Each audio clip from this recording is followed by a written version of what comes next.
Welcome to the best virtual coffee shop in America. Here is what is available on today's menu. On page 1, we are serving up another letter from Professor Miles K. Abernathy to Alejandro Armando Armand titled, Dear Alejandro, from Miles. On page 2, I share my caffeinated 2-cent opinion titled, Sit Down, Sip Tea, and Stop Complaining. Respectfully, of course. Page 3 features a short story written in 2020 titled Love and a Cup of Coffee, the Mary Ann Beasley story, followed by a closing reflection by yours truly titled Knowing God, One Neighbor at a Time. Let's get started, but first, let's coffee break.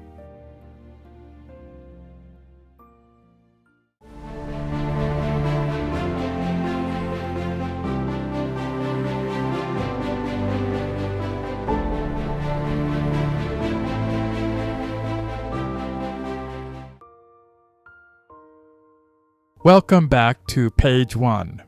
Dear Alejandro, from Miles. This series involves an email exchange between Professor Miles K. Abernathy II, Director of Musical Studies and men's rugby coach at Emerson Ridge College, Loxley, Kansas, FYI, not a real person, town, or college, and our very own Alejandro Armando Armand of Friendship, Oklahoma, also fictional. Let's begin with Professor Miles' letter to Alejandro about a journal entry that was shared with him by one of his students. Dear Alejandro, you know me well enough by now to expect a half-empty mug of black coffee and a stack of grading papers I'll pretend to finish later. But today, my thoughts aren't tangled in auditions or the condition of our scrum formation. They're circling something quieter, something heavier. I read a journal entry recently written by a student I respect, admire, and frankly would bet my best rugby cleats on. It wrestles with a question that presses hard on the chest. How do you keep loving someone when love feels like a burden, not a blessing? It's tender. It's tired. It's honest. And I wanted to share it with you, not to provoke, but to provoke thought. Here is what he wrote. Dear Professor Abernathy, I once heard someone say, some things are just better left unsaid. And maybe that's true. It reminds me of something Mom used to tell us. Wise words, passed down through generations. If you have nothing kind to say about someone, say nothing at all. Sound advice. And I agree in theory. But what happens when silence isn't safety, it's surrender? When you're living with someone whose ignorance, arrogance, and ironclad stubbornness make even the kindest efforts feel wasted? How far does a loving heart bend before it breaks? Before acts of service become chores of survival, not driven by love, but by desperation and dwindling options. I wonder what Christ would say to a person like me. Someone who loves him, but finds their compassion being slowly hollowed out by constant resistance. Would he tell me to endure with grace? Would he remind me to forgive 70 times 7? Would he sit beside me in the tension, not with answers, but with understanding? Because lately, I'm not asking how much more I can give. I'm asking how to keep giving without losing who I am in the process. And maybe that's the real prayer tucked inside all of this. Lord, help me love without disappearing. Help me serve without surrendering my joy. Help me stay soft when everything around me feels sharp. I hope you don't mind. I decided not to include his name. What are your thoughts, Alejandro? Dear Miles, Christ never sugar-coated heartache. He stepped into it, sat with it, wept beside it. To the loving heart that's nearing the edge, giving until the service feels more like survival. He wouldn't respond with guilt. He'd respond with compassion. Jesus doesn't ask for love out of depleted obedience. He asked for it from abundance, and he knows you can't pour from a cup scraped dry by someone else's arrogance or constant conflict. Yes, we are called to love those who are difficult, but not to erase ourselves in the process. Christ doesn't demand martyrdom in the name of toxic loyalty. He teaches discernment, boundaries, and honest lament. Sometimes, Loving like him means stepping back. Sometimes it means saying, I can't keep hurting and calling it holy. And you know what? That's not failure. That's stewardship. Of your heart, your sanity, your capacity to love others better. Your love doesn't crack because you're weak. It cracks because you've carried more than one human should. And Christ sees that. He stands beside you, not wagging a finger, but offering an arm. Not commanding, keep going, but whispering, let me carry some of this. So maybe the towel you throw isn't surrender. It's surrender to him. It's saying, I need help, and trusting that grace isn't just for the saintly, it's for the tired, the tangled, and the truth tellers. I close with this prayer. Lord, you see my heart, bruised, tired, but still beating with hope. I've given, I've stretched, I've stayed. Now I ask for balance. Teach me that love doesn't always mean more sacrifice. Sometimes it means more wisdom. Sometimes more boundaries. Sometimes a quiet walk away from the chaos toward peace. Don't let my kindness become erosion. Show me how to honor both others and myself. And remind me that even cracked vessels carry light. Amen. Always with a smile, Alejandro. Next up, page 2, Caffeinated. 2-cent opinion. Sit down, sip tea, and stop complaining. Respectfully, of course.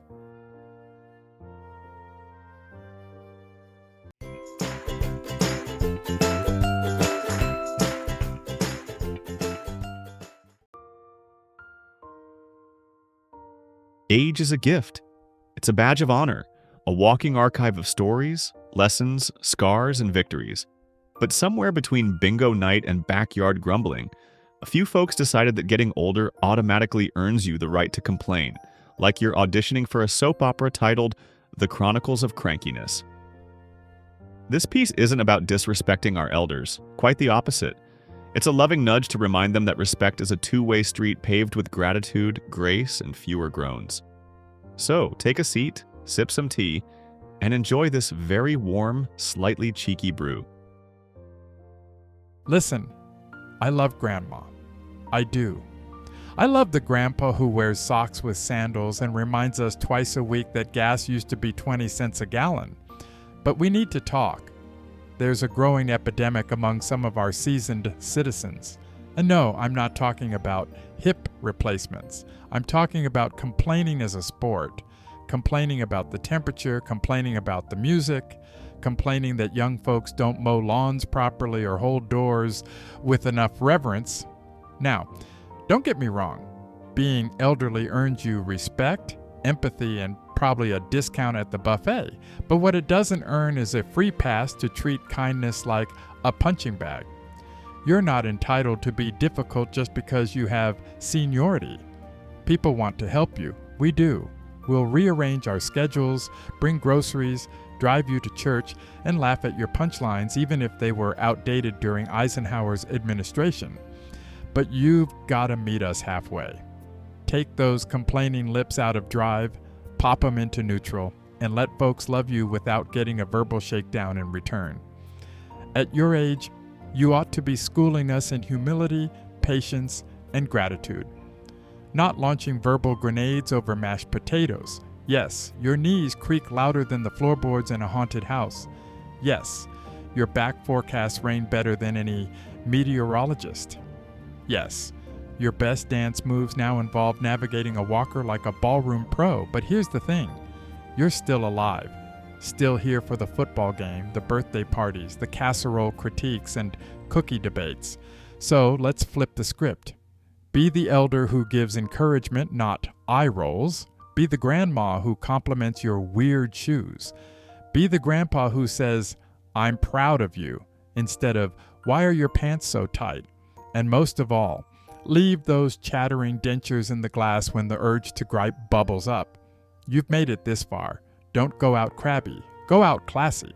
If you're blessed enough to still be here, aching knees, silver hair, rogue chin hairs and all, consider that a miracle. Aging may come with discomfort, but it also comes with wisdom. Don't squander that by barking at the world like it's a faulty remote control.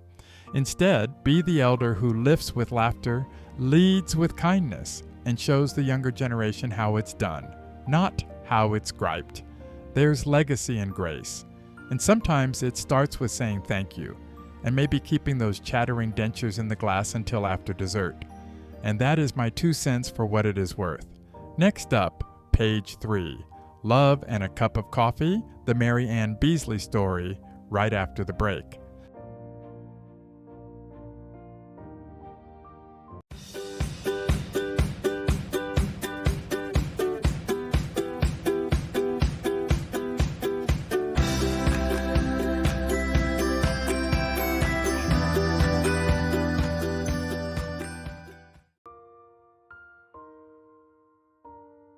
Welcome to page 3, Love and a Cup of Coffee. A story brewed in kindness. Some people leave footprints. Mary Ann Beasley leaves warm mug rings on your heart in the quiet charm of Glen Hill, a neighborhood nestled within Loxley, Kansas, where porches speak louder than politics and everyone knows the name of your dog.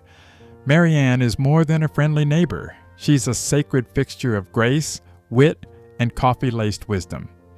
To walk Good Smile Drive is to walk past 100 hellos, shared cookies, and porch visits made sacred not by ceremony, but by sincerity. And waiting at the end of the block in the last house on the right stands a woman whose front door might as well read, "Come as you are. Leave with a hug." This is the story of Mary Ann Beasley, community confidant, cookie evangelist, and living proof that sometimes the best theology is served between friends with something hot in your cup and something good in your heart. It begins, as most great love stories do, with compassion and coffee.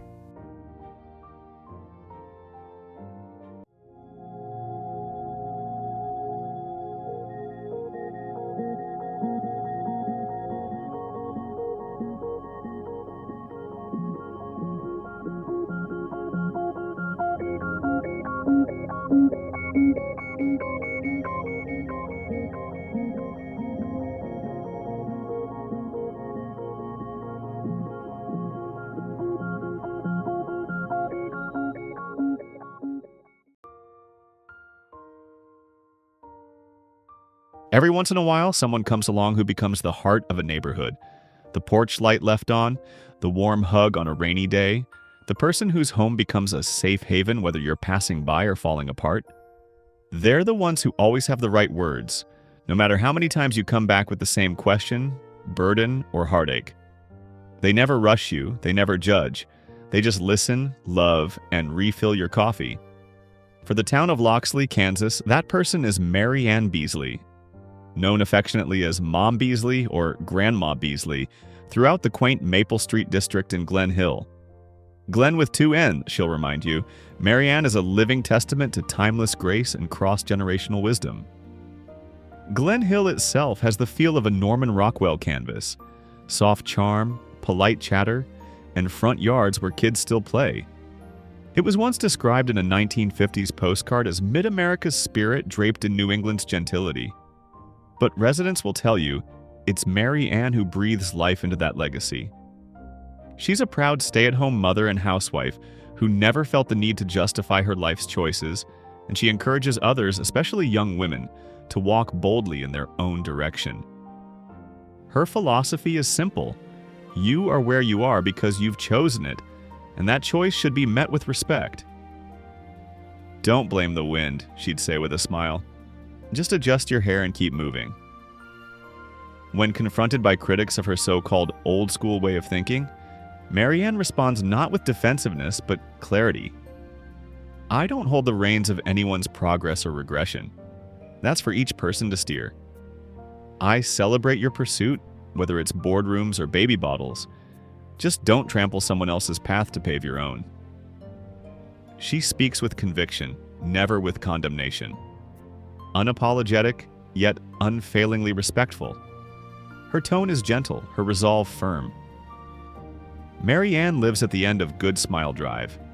And yes, the street is every bit as charming as it sounds. The surrounding roads bear names like 10 Commandments Way, Providence Street, and Smilewell Court. Loxley is small-town America where individuality is embraced, faith is lived out loud, and neighbors still know each other's birthdays. The town motto? Semper Fidelis, together we are strong. Her home, the last house on the right, was built by her father, the Honorable Judge Woodrow T. Beasley, who once joked that he named the street Good Smile Drive because her birth had brought such joy. Whether or not the city council agrees, Mary Ann holds onto that anecdote with a grin as wide as Kansas sky. She's especially close to her brother Samuel, a high-profile attorney in Casper, Wyoming. Though he lives miles away, he calls often and proudly dotes on his big sister. We've always been super close, Mary Ann beams. He checks on me even when he's buried in paperwork. Her longtime friend Dora Parkwell, who lives just 3 houses down, puts it best. There's no better neighbor in this world. Rain, shine, or a Tuesday gone sideways, Mary Ann is out there greeting folks, especially the new ones. She'll walk right up, introduce herself, and invite you over for what else? Love and a cup of coffee. It's her catchphrase, her signature, her open invitation. Sometimes she swaps out the word coffee depending on the conversation. All you need is love and a cup of Jesus. All you need is love and a cup of honor. All you need is love and a cup of prayer. Her point is always the same. Goodness begins with kindness, and kindness begins with showing up. Even when neighbors stumble, through mistakes, heartaches, or bad judgment, Mary Ann doesn't retreat. She offers a cookie, a laugh, and a fresh start. Let God take care of the rest, she'll say, and somehow, in that moment, it's enough. In a world spinning faster by the hour, where headlines are louder than handshakes and attention spans shorter than a Kansas sunset, Mary Ann Beasley remains a quiet revolution. She's the neighbor who turns strangers into friends, the woman who knows your favorite cookie by memory, and the heart behind the phrase, all you need is love and a cup of coffee. And whether it's coffee, Jesus, or prayer she's offering, it always comes with warmth, sincerity, and a reminder that grace isn't complicated. Her porch light still burns, her smile still welcomes, her voice still encourages. And as the seasons change in Glen Hill and new families unpack on Good Smile Drive, one thing stays the same. Mary Ann Beasley is home, and the kettle's on. Let's close today's show with a brief personal reflection by yours truly, titled, Knowing God One Neighbor at a Time, right after the break.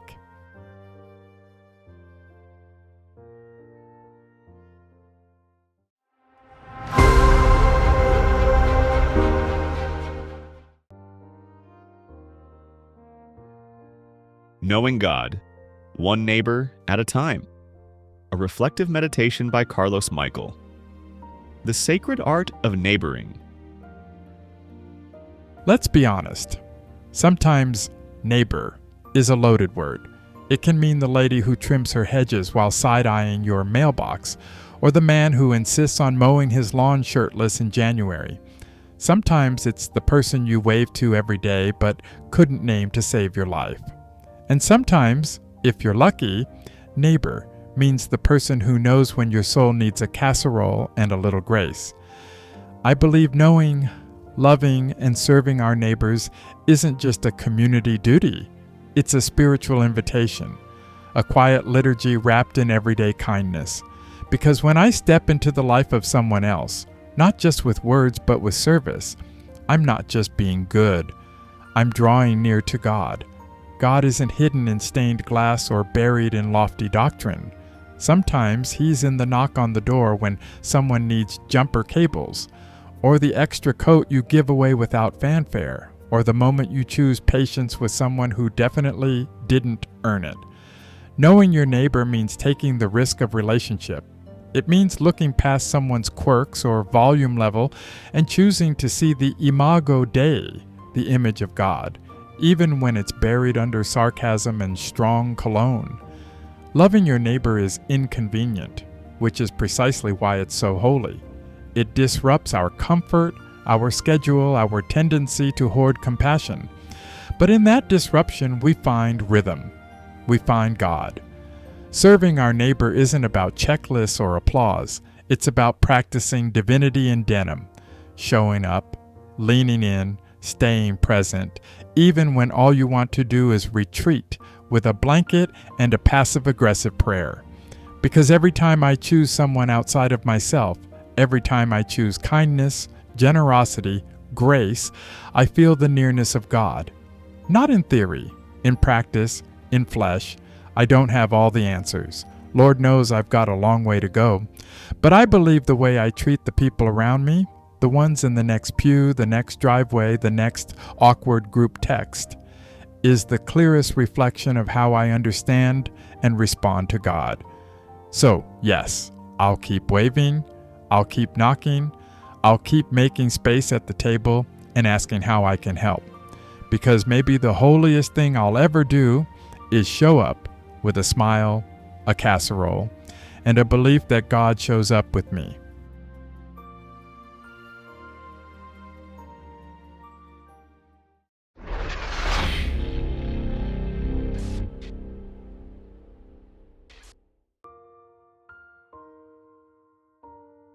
Well, that's it for today's show. I hope you enjoyed today's content, but more importantly, I pray that you walk away thinking about yourself in this way.